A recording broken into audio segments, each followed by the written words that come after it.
In this case study, we want you to develop a new feature class file that didn't exist prior to beginning this process. Now you can use another file to get your projection, which is required to have a projection. We've told you how many fields and how many rows there are the minimum that you must have in this, and it must all be done in one script.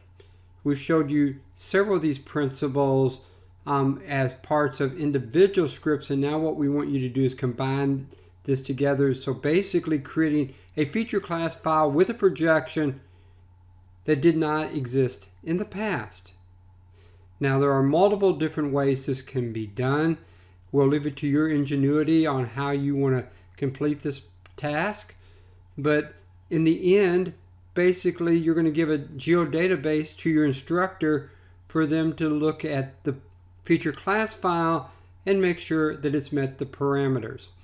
Now if the file that you develop is able to be projected onto a map, then that is a big plus, and there will be bonus points awarded for those type of operations. But your feature class file does not have to be able to be shown on a map. It just has to meet the parameters showing that you can manipulate information within the feature class file.